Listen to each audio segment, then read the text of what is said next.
UP BJP संगठन में बड़े बदलाव की तैयारी है।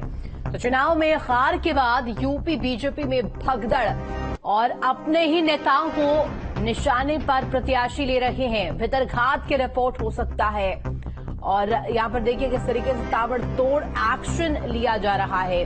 लगातार भितरघात को लेकर के बातें सामने आई हैं। तमाम नेताओं ने अपने अपने स्वर में इसको लेकर के कहा है। यूपी बीजेपी संगठन में बड़े बदलाव की तैयारी है। तो 30 जून के बाद यूपी संगठन में बड़ा बदलाव होगा। सूत्रों के हवाले से बड़ी जानकारी भी निकल रही है।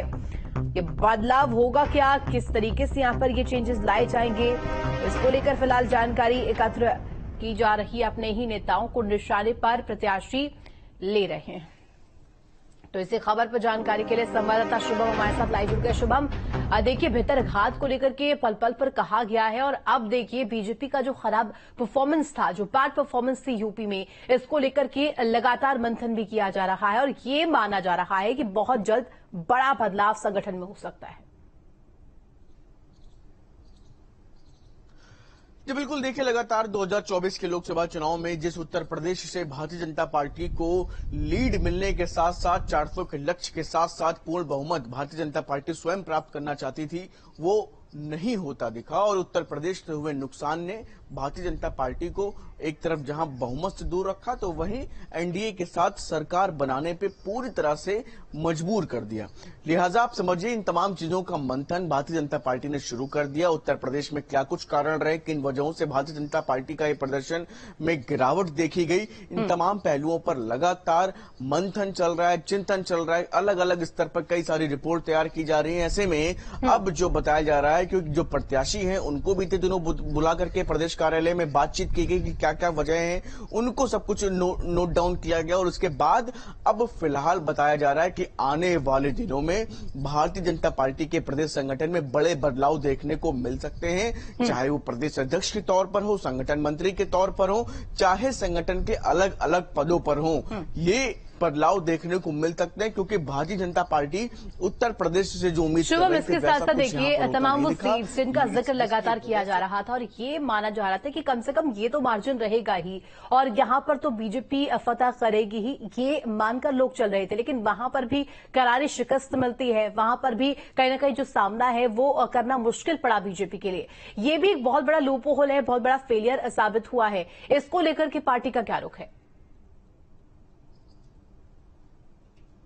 जी बिल्कुल, देखिए उन तमाम फेलियर्स पर भारतीय जनता पार्टी के नेता और शीर्ष नेतृत्व है पूरी तरह से नजरें रखे हुए हैं और एक एक चीज पर नजर रखी जा रही है क्योंकि बहुत सारे प्रत्याशियों की तरफ से फ्री हैंड वो बिल्कुल बैठे हुए थे। वो प्रधानमंत्री नरेंद्र मोदी और मुख्यमंत्री योगी आदित्यनाथ के भरोसे अपने चुनावी मैदान में थे। उनका खुद का कुछ जनता से सरोकार संपर्क ऐसा कुछ भी ग्राउंड पर नजर नहीं आ रहा था और जिसकी वजह से ही भारतीय जनता पार्टी को ये नुकसान झेलना पड़ा क्योंकि इस बार जब वोटिंग हुई तो प्रत्याशियों की नाराजगी इस कदर हावी थी कि वो प्रधानमंत्री नरेंद्र मोदी और मुख्यमंत्री योगी आदित्यनाथ के भी नाम पर लोग वोट देने उस तरह से नहीं निकल पा रहे थे क्योंकि लगातार तीसरी बार बहुत सीटों पर ऐसा देखा जा रहा था कि वही प्रत्याशी उसी तरह से उतर रहा है और पिछले दो बार से जिसका रिकॉर्ड बेहतर नहीं है। इस वजह से प्रत्याशियों को लेकर के लोगों में नाराजगी और उसके अलावा प्रधानमंत्री नरेंद्र मोदी मुख्यमंत्री योगी आदित्यनाथ के चेहरे पर से किस तरीके से पार पाया जाएगा ये तो देखने वाली बात होगी। आएंगे आपके पास वापस। इस बीच एक बड़ी खबर लखनऊ से ही सामने आ रही है। यूपी विधान परिषद की एक सीट पर 12 जुलाई को उपचुनाव होने हैं। स्वामी प्रसाद के इस्तीफे से खाली हुई थी सीट और 25 जून से नामांकन की प्रक्रिया शुरू होगी।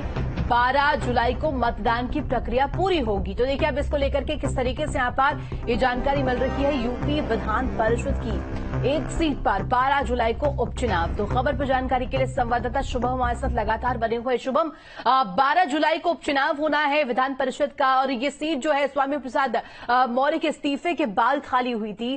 क्या माना जाए इस सीट पर किस तरीके से टक्कर रहने वाली है?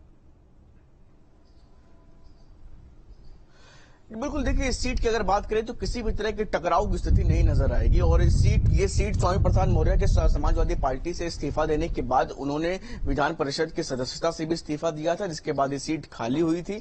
ऐसे में फिलहाल इस सीट पर चुनाव को लेकर के नोटिफिकेशन जारी किया गया है। 24 जून के आसपास से इसे लेकर के जो प्रक्रिया है वो शुरू हो जाएंगी। जुलाई में मतदान होगा और उसके अलावा जो आप ये पूरी प्रक्रिया की अगर हम बात करें, क्योंकि सत्तारूढ़ दल का इस पे काफी ज्यादा प्रभाव देखने को मिलेगा, तो लिहाजा आप समझिए इस एक सीट पर भारतीय जनता पार्टी मजबूती के साथ नजर आएगी। उसकी तरफ से जो भी प्रत्याशी जीता जाएगा उसकी एक तरफा जीत भी लगभग तय है, क्योंकि अभी जो समीकरण है उस हिसाब से भारतीय जनता पार्टी इस सीट पर मजबूत नजर आ रही है।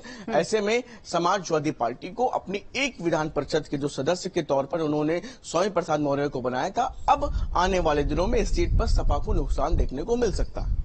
बिल्कुल शुभम, और ऐसे में देखना होगा कि क्या कुछ यहाँ पर रुख रहता है, तारीखों का ऐलान हुआ है, आगे क्या रहती है तस्वीर, ये तो देखने वाली बात होगी। फिलहाल बहुत शुक्रिया तमाम जानकारी के लिए आपका शुभम। और बढ़ेंगे आगे वाराणसी से बड़ी